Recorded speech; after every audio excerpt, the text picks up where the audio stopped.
Hi guys, and welcome back to the Arsenal Remontada. Now, one thing that I want to quickly clarify is this is purely coincidental. I just haven't had the time to be able to record one of these and all of that kind of thing. Hopefully now I'm going to be a bit more consistent, but this is purely coincidental that I've restarted recording these podcasts and at a time where Arsenal are actually doing well. But I want to clarify that before the Brentford game, and I think that's when I started recording them. I really can't remember, to be honest, but I think that's when I started recording them. And the name has always been the Arsenal Remontada because I've always believed that I've always believed in the coaching staff. I've always believed in the squad, the direction that we were taking, and lo and behold, we're starting to win games. When we were kind of like complaining about the fact that half of our squad was missing at the beginning of the season, over half of our first team wasn't either we hadn't signed them yet, or they were injured, or COVID, or whatever it may be. Fans from our fan base and from rival fan bases quickly dismissed those excuses, which at the end of the day, lo and behold, they have turned out to be excuses. And legitimate excuses as well, because when other clubs lose best players or they lose one key player, they're straight away jumping on that as an excuse for why they might have dropped points. As an example, Van Dijk last season, I think Liverpool dropped like 30 odd points without Van Dijk, and like Liverpool and other clubs, whenever they lose certain key players, they drop points. And that's normal. That's why they're called your key players or your best players.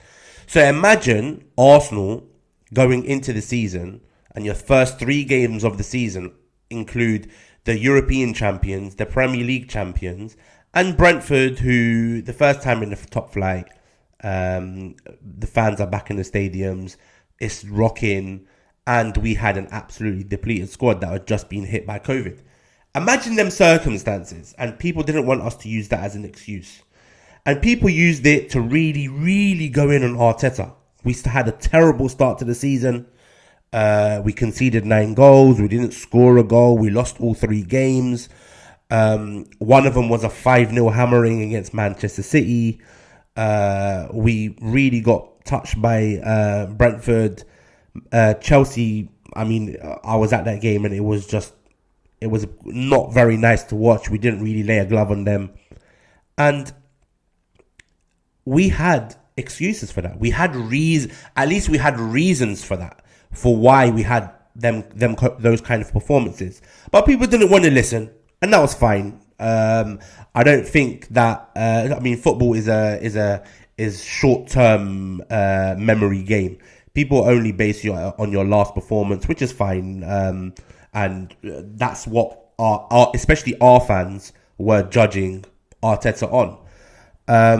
And this is where kind of those that I don't want to kind of talk about, oh, this fan is better than this fan, or that fan is better than that fan, or Arteta inners are better than Arteta outers, and all of that kind of thing, because I don't really care about whether you are right or whether you are wrong, or any of that kind of thing. I'm not really interested in point scoring. I'm only really interested in the club doing well, and I can only talk about it from my perspective.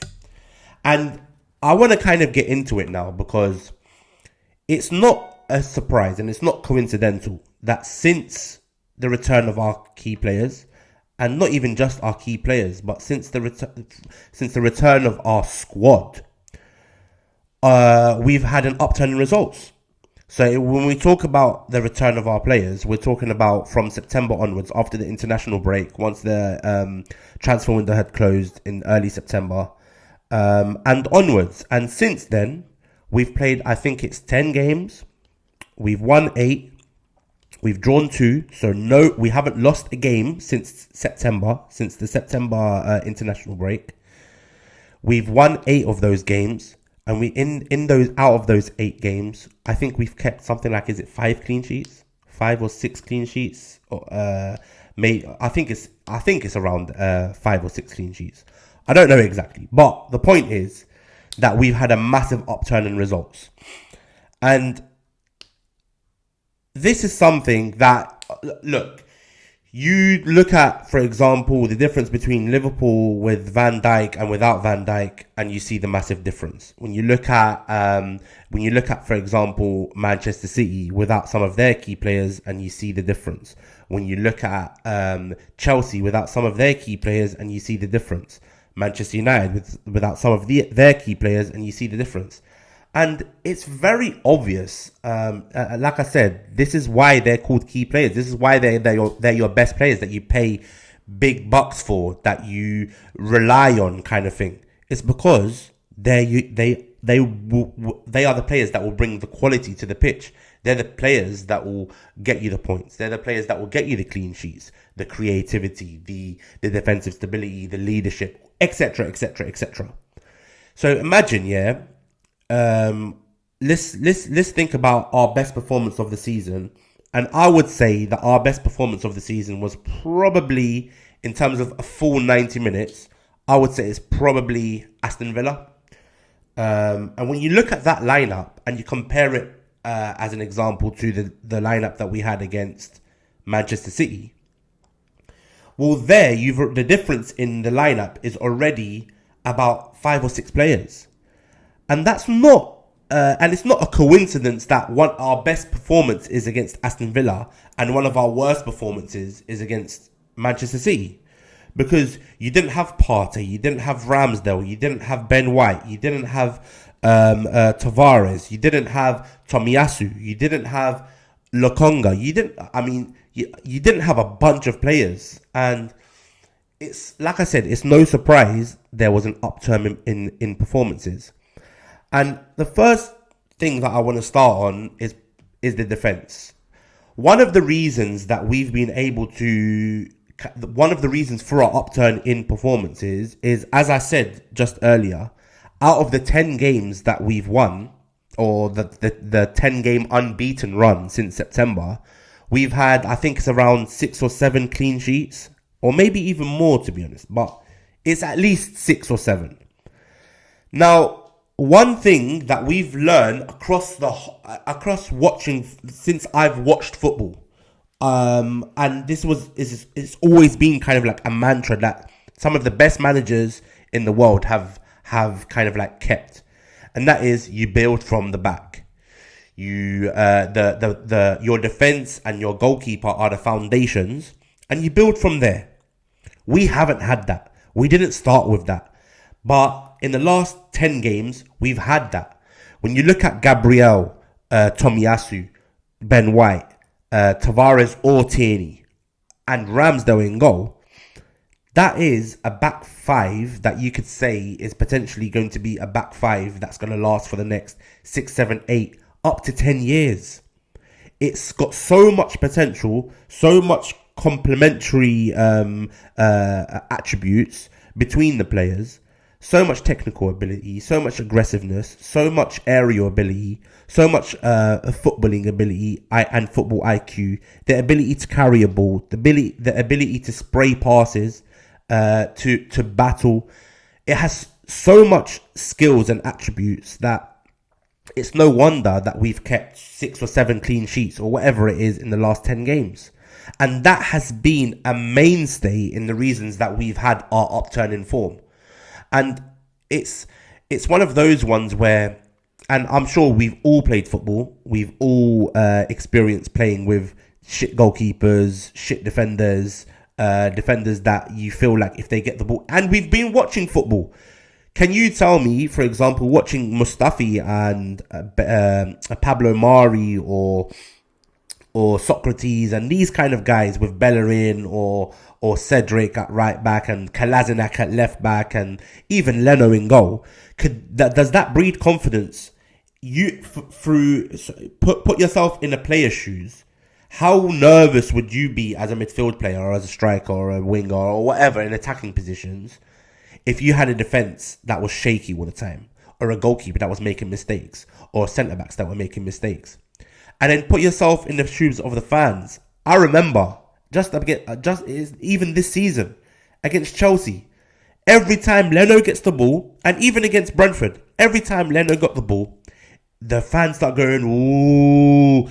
The nervousness in the fans, you can just feel it in the energy that the fans are transmitting to the pitch. It was horrible. To be honest, it was always horrible. And I've always said that in terms of the goalkeeper, it was always something that we needed to address.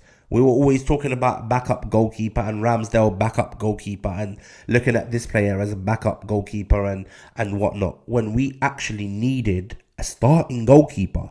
And that's been addressed. Now, we can get onto whether we thought that Ramsdale was the right signing at the time or not. A lot of us had our reservations, including myself, by the way. And I don't pride myself on being this scout that knows everything about every single player. That's not my job, really. I watch football, and at the end of the day, these guys are getting paid multi-million pounds to make these kind of decisions. So I'm not really interested in if I get something right or not. I'm just interested in the club doing well. And one thing that Mikel Arteta has been kind of give him his flowers for is the fact that Ramsdale has come in and completely transformed our team.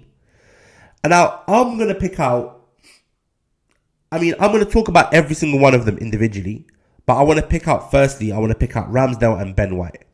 Because one thing that you get from Ramsdale and Ben White is you don't just get defensive stability. You don't just get the Ramsdale performance against Leicester. You get also the Ramsdale performance against Tottenham. You also get the Ramsdale performance against Norwich. You also get the Ben White performance against Leeds United. You also get the Ben White performance against Watford. And what I mean by that is that they're not restricted to goalkeeping, amazing saves or amazing defensive headers or keeping clean sheets at the back. What you also get is the ability now to progress the play through high technical ability. Now, when you look at Ramsdale, and I think I mentioned it, but I can't remember, to be honest. Ramsdale, I remember watching him against Arsenal when he played for Sheffield United last season. And he was spraying some dirty passes. Now, I'm not going to come and say that I expected Ramsdale to be this good on the ball. I'm not going to say that. But what Ramsdale has been able to provide to the Arsenal team is not just amazing shot stopping and personality and leadership and that feel-good factor that he provides to the fans, even when he's just on the pitch. The way he banters with opposition fans and the way he connects with his home fans.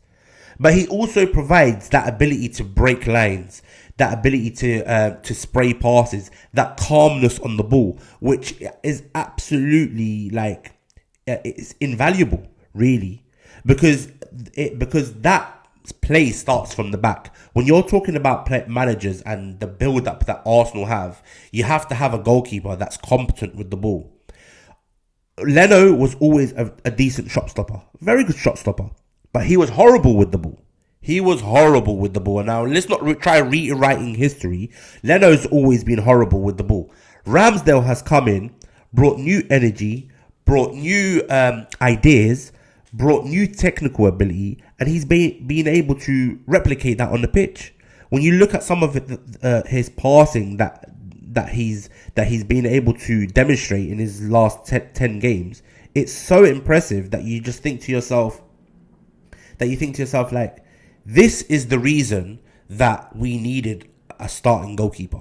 This is the reason that we needed a brand new starting goalkeeper, because not just does it support your ability to progress the play and build up play in a more patient and technically secure way, but it also gives a problem for the opposition. They don't know whether they drop off, whether they high press. Do you remember early in the season, we were getting high press till we couldn't breathe no more. I remember against Brentford, Leno took an age with the ball, played it out to Mari. Mari started faffing around with the ball. He got pressed. Brentford got a throw in near our corner flag, and then they started going at it between each other, because both of them are not secure on the ball. Both of them are I would say pretty average on the ball. Now, however, you've got Ramsdale playing it out to players like Ben White, Tomiyasu, to Gabriel, and doing it with speed, with precision, with accuracy, with knowing what he's trying to achieve. Now, that's with Ramsdale, and you look at Ben White, and then Ben White. Now, look, Ben White, and I've tweeted this a couple of times, and a lot of people have come back to me and said, "Oh, what you smoking? Oh, this, oh that." Ben White, for me, and you guys will all have your opinions. People will tell me Ruben Diaz. People will tell me Kurt Zouma. People will tell me Van Dijk. Blah, blah, blah. The list goes on and on.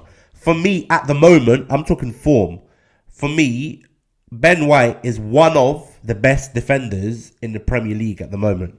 And that's not just replicated and it's not substantiated just by the fact that we've kept 5 clean sheets in the last 8 games under Ramsdale and Ben White starting and blah blah blah. But it's also replicated when you talk about centre backs. Now, you can't just talk about what they do defensively. You've also got to talk about the kind of impact that they have on your attack. And Ben White has had a huge impact on our attack. When we talk about kind of the lack of clarity for opposition teams on whether they should press us or drop off or whatever it may be. Well, Ben White creates even more problems, because Ben White, the thing with Ben White is, if you try pressing him, he'll take you on. If you drop off, he can spray 60-yard passes, or he can carry the ball 50, 60 yards. He can play in triangles. He's got the calmness and the correct decision making where he can play it simple if necessary. He's such a problem to play against, and this is when you look at Arteta's interview. I think it was against Liverpool last season when we lost 3-1, and he talked about the ability of Virgil van Dijk, where he said, "Yeah, Virgil van Dijk can just. This is the quality that you've got in the Premier League, and this is what you got to aspire to. Virgil can just pick up the ball, spray a 70-yard pass, which will land right directly on Salah's chest, and Bob's your uncle." We haven't had that. When you talk about the centre-backs that we've had in the last couple of years, you talk about Mustafi and Socrates and Rob Holding and all of these guys. These guys can't do that. So when you talk about Ben White now, you're talking about a centre-back that can do that, but as well, he can do the things like what he did against Burnley away, where he stood up, made himself, he made himself counted, he put his head on everything, he brought that calmness and defensive stability. But then when you look at, for example, what he did against Watford, where he's charging up with the ball, what he did against Leeds, where he's charging up with the ball, taking on players, opening up the pitch, this kind of thing, that's invaluable to a team, especially when you're talking about things like when your team is under the cosh, or when a specific game plan isn't working. He's got the attributes to kind of like pivot to suit whatever is going on that pitch at the time. So these guys, Ramsdale and Ben White, have completely transformed our team, not just from a defensive perspective, but mainly for me from an attacking perspective, especially long term when we're looking to be a team that kind of like controls possession, controls the game, has a lot of the ball, etc., etc. These guys will become their attributes will show even more at that when this team starts maturing and they start making better decisions, etc., etc., etc. So imagine, like, that is a scary prospect, really, especially when you're thinking about the fact that we've kept 5 clean sheets in the last 8 games. Now that's from Ben White and Ramsdale. Now when you think about Tomiyasu Tomiyasu is he's just everything you love in a player, isn't he? I mean, Tomiyasu for me, yeah, he's everything that I love in a player. He's the kind of player that you think. Sometimes I think to myself, why are these players not gassed for this opportunity? Why are they not just putting their heart and soul into it? If I was a football player, I would not be thinking about anything other than football. Just making sure that I enjoy myself, making sure that I have the best career possible, living the life, enjoying playing for such a huge club, blah, blah, all of this, like, all of that kind of, like, rhetoric that comes with being a footballer. Everyone dreams of being a footballer. And you feel like with Tomiyasu, you can really, he really transmits that kind of energy where it's like you can feel that guy gives 150% every time he plays. He puts his head on everything. By the time it's the 90th minute, you can tell my man's probably cramping up in every single muscle in his body. You can feel like he will die for the shirt. And on top of that, my man has technical security. He's so good on the ball, right foot, left foot, can play right back, left centre back, right centre back, centre back. He can probably play defensive mid. The guy he's a jack of all trades, but he's also a master probably of all of them. So, like, this is the kind of profile that we've brought in that it's just such an upgrade on what we had before. And when you look at Tomiyasu, a lot of people will criticize his final third delivery or the fact that will he get goals and assists and blah blah, like Trent Alexander-Arnold or Reece James and blah. Not every player has to be that. Not every single player is going to be a Trent or is going to be a Reece James or is going to be whoever it is. Tomiyasu is absolutely so important for our build-up play. The fact that, for example, I think it was against Villa, where he got stuck into a corner, shifted it onto his left foot and switched it over to Tavares. That in itself is so important. But it gets kind of like lost sometimes. And this is one thing that these players have all brought in. That technical ability, that security with the ball. That thing where if you're being pressed high, you don't feel like you're going to make them mistakes. I remember last season, I think we made a mistake against Olympiacos, we made a mistake against Burnley, we made a mistake against a multitude of teams where we just kept on making mistakes in our build-up because we didn't have the players for it. But now you've got the players for it. You've got the players that are technically secure, that are decent on the ball, that have that composure, that have that ability, that skill set. So that has completely transformed our attacking play, as well as the abilities, like for example with Tomiyasu, my man who puts his head on everything. He's virtually very, very, very difficult to take on. He's the guy just like he's very good at reading the game defensively, and these kind of profiles were so key to our team. And we, as fans, and me included, I used to always think to myself, why have we bought 6 players and the 5 of them have been defensive? But this is the reason why. Arteta has seen that actually our attacking players are very decent. They're good players. But our defense is not being able to get the best out of them. And he's brought in 4 or 5 defensive players that have completely transformed us defensively, but also from an attacking perspective. Now, the last player that Nuno Tavares, he's had a few performances. He looks like a real player. I don't really want to kind of like make judgment on him just yet because I want to see it over a few more games. But he looks like a real handful at left back, and these are the kind of things that we've always wanted as fans. A strong squad, a squad that can compete, a squad where if Tierney gets injured, we don't start crying like we did last season when Tierney got injured. A squad that when Xhaka gets injured, you don't start crying when Xhaka gets injured because Lokonga's there. This is the kind of squad that you build that challenges for top 4, that challenges for major honours. Not like last season where when Tierney gets injured, you're scraping the barrel, you're looking for Xhaka at left back.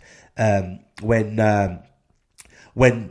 Holding gets injured, who's already not the best player, or David Luiz gets injured, who's already not the best player, you're looking at players like Mustafi, or you're looking at players like Pablo Mari, or these kind of guys.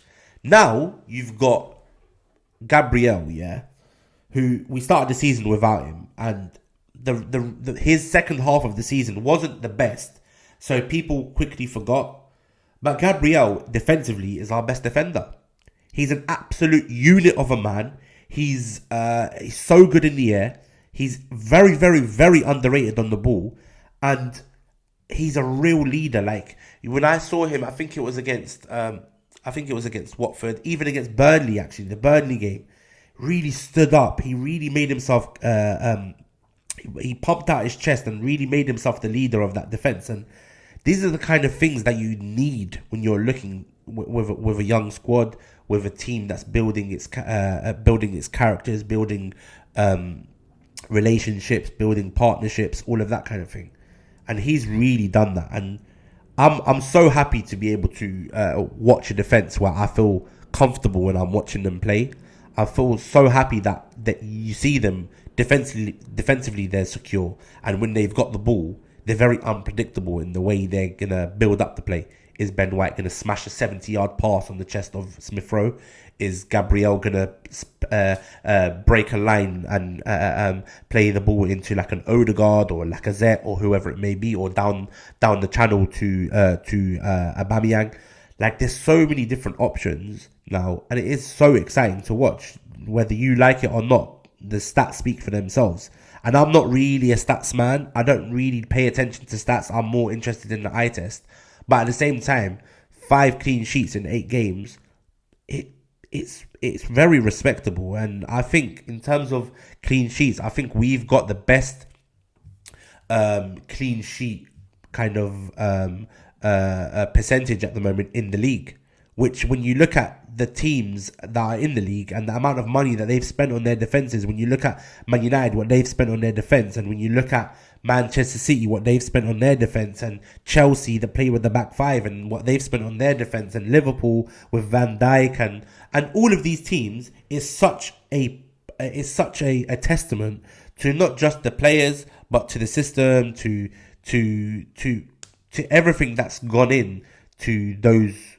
To building that clean sheet record, especially when you think about the fact that these players have literally just been put together and put onto the pitch. Hardly any training from in terms of as a back four when it started, because literally we bought Tomiyasu on deadline day and he started straight after the international break. He maybe had 1 or 2 training sessions with the club. So actually, it's so impressive to see.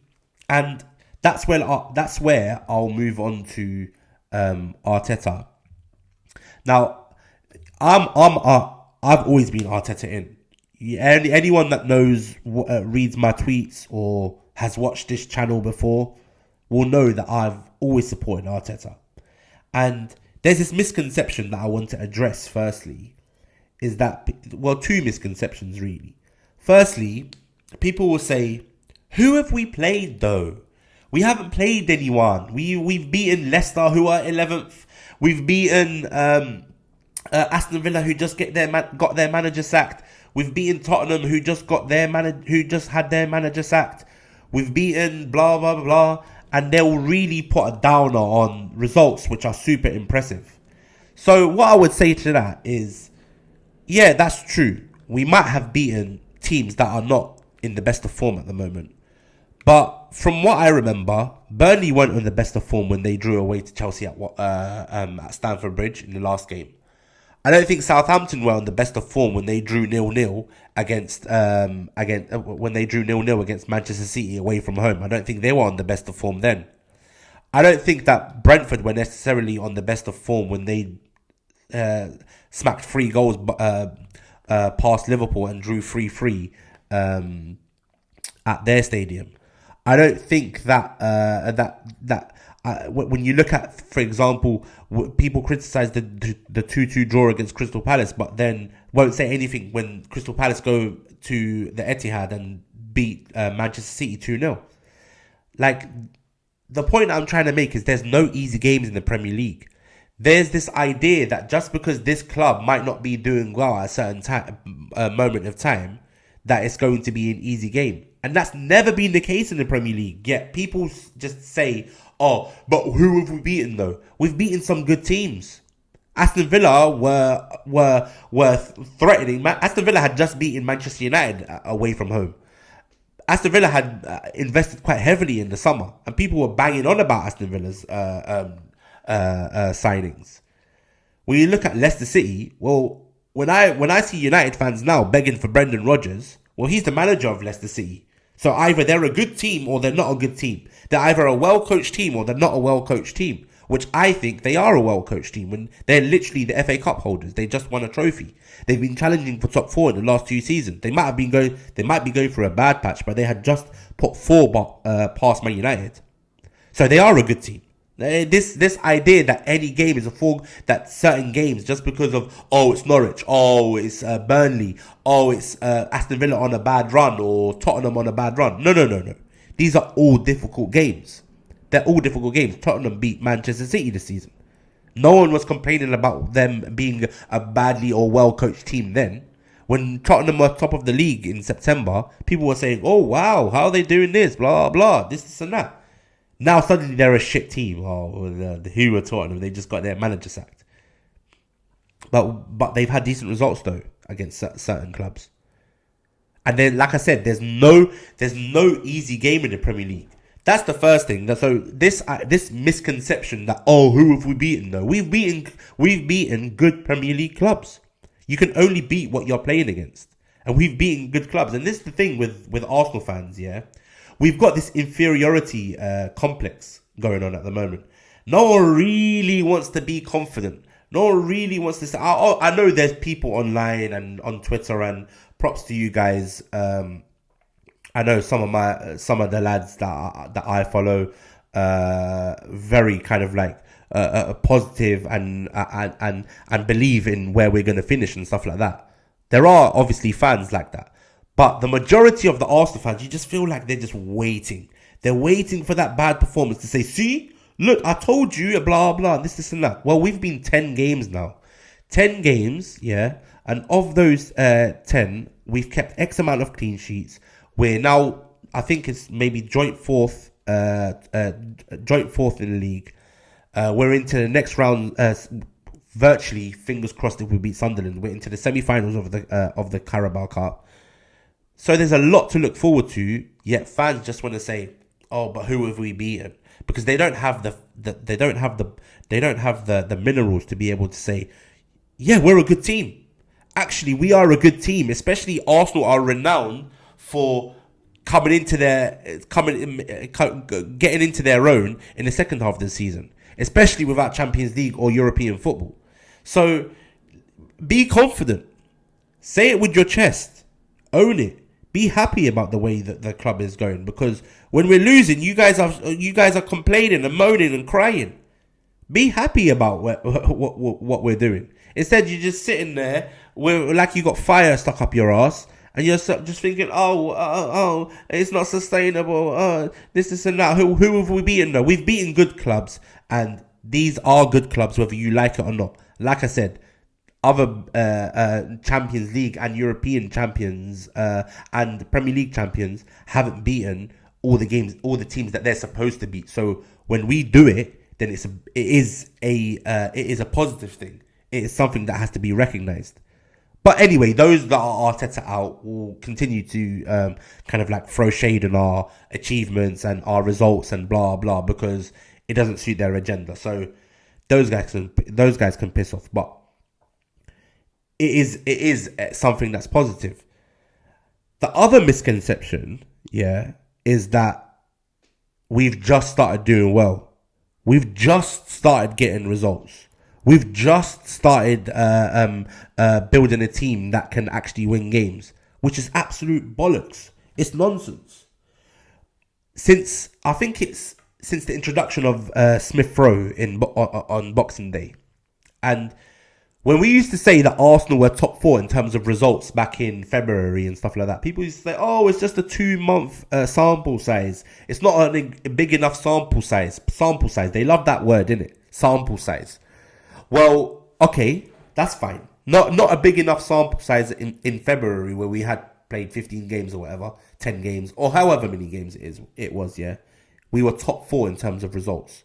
I think it might have been even been top 3. Well, now we're in, what, November? It's been 35 games. It's almost been a whole calendar year. And I'm even including the games, the start of the season that we've had. Naturally, you have to. Yeah. Where are we in the league? We're third in the league. I think it might even be second. We're at least top 3 in the league. I can't remember. Someone posted, replied to my tweet and put up the table, and we were second or third in terms of results since Boxing Day. Yeah, we're talking about 35 games. We're not talking about 1 or 2. We're not talking about 10 or 12 or 13 or 14. We're talking about 35. 35. How many games is there in a season? With 38 games in a season. So we're talking about virtually a whole season. We're talking about virtually a whole season of results. And we are in the top 3. So this idea that now suddenly we're doing well, that's nonsense. We've been doing well since December. We've been doing well since the introduction of my star boy, Smith Rowe. Since then we've been doing well. It's not now that we're doing well. We had a bad start to the season, which blinded a lot of people.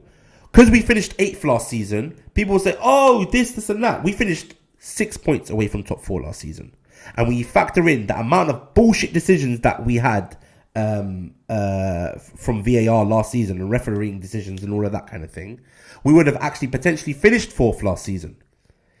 But whatever, last season's gone. But when we're talking about the second half and we're talking about results and building a team and results and coaching and all of this kind of thing, well, actually, we've been very good for the last 35 games. We haven't been good for the last 8 or 9 games. We haven't been good for the last 10 games. It's not just this season that we've been getting good results. We've been good for the last 35 games. And I think I read a stat the other day somewhere, something like, we've kept the most clean sheets in the last 22 games or something like that. 23 games where we've kept like 12 or 13 clean sheets. And that's including when we had players like Holding and Mari and Xhaka at left back and Hector Bellerin or Cedric or Chambers at right back. Like, these kind of things aren't to be sniffed at. But obviously, like I said, it doesn't suit a lot of agendas. And these guys, when they talk to you about results, they'll always say to you, yeah, but we finished 8th. It's like speaking to a robot. It's like speaking to one of them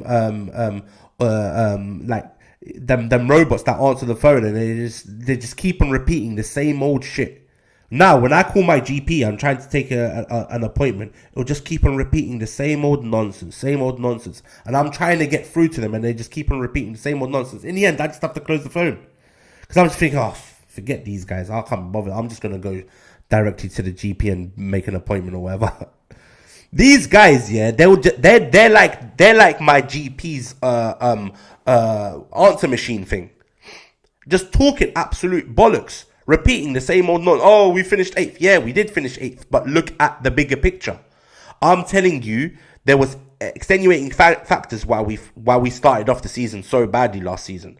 The same way that people will ignore the extenuating circumstances that we started with this season in terms of having bloody 9 first team players out, having 6 of them that are starters that weren't available. People ignored that. Fine, no problem. It was the same last season. Our record signing was injured. Gabriel got COVID. What do you call him? Smith. We didn't have a number 10 until December time. And when we used to always say, wait until Partey gets injured, comes back from injury. Wait until we get a number 10. Well, since we got Smith Rowe and Odegaard in January, and we washed out all these weasels in January, these Ozils and these Mustafis and these kind of guys. Well, now we're lo and behold, oh wow, we're top 4 in terms of results. It's not a surprise to me. It's a surprise to those guys that, and it's not even a surprise because they just don't even want to acknowledge it. But it's a fact that you can't deny anymore. We're talking, like I said, we're talking about 35 games. So that misconception, we need to move past it. This inferiority complex that we've got, we need to start moving past this kind of nonsense, because we have proven to be a good team. When we talk about, people talk to me about Arteta. Let's look up at Arteta's record. In his first season, he won the FA Cup. Yeah, with a bloody shambles of a team. He won the FA Cup, which, by the way, some managers haven't been able to do in 6, 7, 10 years of their careers. When we're looking at Oli, he spent 500 million at a Man United team. Cristiano Ronaldo, Varane, Sancho, Bruno, Pogba, some world class players there, and he hasn't been able to win a trophy. Yeah. When we look at players like managers like Pochettino, my man built supposedly the best Tottenham team of all time, the best team of all time, according to some outlets. Well, he never won a trophy. He had to go to a bloody super team in France to be able to win a trophy, and even then, he didn't win the French league last season. So it's not exactly the easiest thing to win a trophy, but Arteta came in first 6 months, did the thing. Sorted us out with a nice little juicy trophy. Etched himself into the record books. Cool. No, light work for my manager. Yeah. The next season, didn't have the best start to the season. No problem. Fine. Semi-finals of a European trophy. Which, by the way, Arsene Wenger was here for a minute, and even in Europa League, Arsene Wenger didn't get to the final. Arsene Wenger didn't get to the final even in the Europa League. So Arteta got into the semi-final, and now this season he started off very well in the season. We could potentially get to a semi-final, another semi-final. Yeah. So my man's record at the moment is first season trophy, second season got into the European semi-final, and now third season could potentially get into another semi-final. So you got to put respect on him, and on top of that, my man in the last 35 games has gotten top 4 in terms of results. So by the way, this is backed up by stats. You can talk to me about eye tests, but the eye test right now is matching up with the stats. That means there's got to be some sort of combination there where you just got to give him flowers. My man's had enough insults, enough insults. But now that he's doing well, I don't see the flowers being given to him. It's the way people, the way I see some accounts tweeting and shit like that. It's like almost like it burned them inside to be able to say, actually, you know what? Fair enough. My man's doing well. My man's actually doing a job. You just feel it's like eating away at their ego. Don't worry, it's all right. You support a football club. It's not some pride thing where like it's gonna affect the future of your family or something like that. Take it easy, chill. If the guy's doing well, give him his props. If the guy's not doing well, if he's flopping week in, week out, and he's doing this and he's doing a full madness and blah, blah, calm. Say what you want. Say if he deserves to be sacked, say that he deserves to be sacked. I don't mind that. I was one of those guys under Emery. But under Arteta, it's not like that. Like I said, we're talking about the last 35 games. We're not talking about the last 10. And that's the misconception that I wanted to address. People will think that just because we've brought in a bunch of new players and we've started getting good results after the start to the season that we had, that suddenly Arteta now is doing well. No. He's been doing well. He's been doing well. But you guys just wanted to ignore it. But it's calm. I don't mind.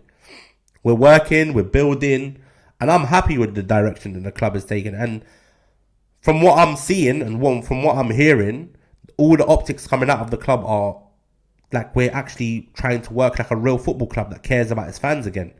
With the Cronkies, the way that they're coming out, trying to speak with the fans. Now, a lot of people will talk about the Cronkies and blah, blah, but Josh is doing a good job at the moment. I don't care. I'm not one of those guys that like bloody gets hung up on, 6 years ago they only bought Czech. Now I ain't interested. Right now, what are they doing for me? They're doing bits. So fine. I'll give them opportunities. What do you call it? Arteta's doing interviews that it's like they're bringing the fans in, getting to know the club a bit more, getting to know the manager a bit more, getting to know the players a little bit more. Edu did at the beginning of the season. Now, whether you agreed with his interview or not, my man was trying to let the fans in, trying to give you an understanding of what they're thinking. So you gotta give this kind of stuff credit, because when they don't do it, we're the first people to insult them, and we're the first people to cuss them and criticize and all of that kind of thing, which deservedly so, by the way. I'm not saying that we shouldn't. We should. But at the end of the day, our criticism has led to this point. When they start acting and behaving as a real club, then you gotta give it credit. All I'm hoping for is that this continues. They still keep on building. They keep on investing in the club. They keep on backing the manager. They keep on building the squad. All of that kind of thing. Because I honestly believe that in that short space of time where we've got a young squad, the youngest in the Premier League, where we've got about 6 or 7 new starters, we've got a brand new kind of like way of playing and all of that kind of thing. He hasn't really had time to be able to gel these players, and he's getting these kind of results. So imagine when these players become more experienced and they start gelling together, and you buy even better players on top of the players that you currently have. What's the limit to this team? Personally, I don't know. I could say something reckless, but I genuinely believe that that it can be title winners in the next 2-3 seasons. And I don't think that's absolutely unbelievable, because like I said, and I'll keep on barking on about it and harking on about it and all of that kind of bollocks, but in the last 35 games, which is virtually a whole season, we finished in the top 3. So make of that what you will. If you want to jump on the bandwagon, you're more than welcome. This is a football club. It's not, like I said, it's not a war zone. We're not looking to kill one another, because I don't, honestly, no one really cares if you're Arteta in or Arteta out, or if you support Arsenal or you don't. At the end of the day, it's a sport, it's an entertainment. But at the same time, if you're coming with arguments and you're coming with debates, come with them correctly, because you don't want to sound like a jackass, and you don't want to sound just like a dumbass that just doesn't really, that is more interested in their agendas and their kind of like, in making sure that they can retweet or quote tweet their tweets that they put 5 months ago about Arteta flopping and that he deserves the sack, just so that they can be proven right over the club doing well. Anyway, the Arsenal Remontada, never been truer. It's never been more relevant. It's back again. It's in full force. My manager doing bits. Big up to Smith Rowe for his England call up and his performance the other day. Smashed it out of the park. Big up to Aaron Ramsdale. Ben White is next, alongside mans like Nuno Tavares gonna do bits for Portugal in the future as well. So big up those guys, because honestly, when you think about their ages and what their ceiling is, it's actually huge. And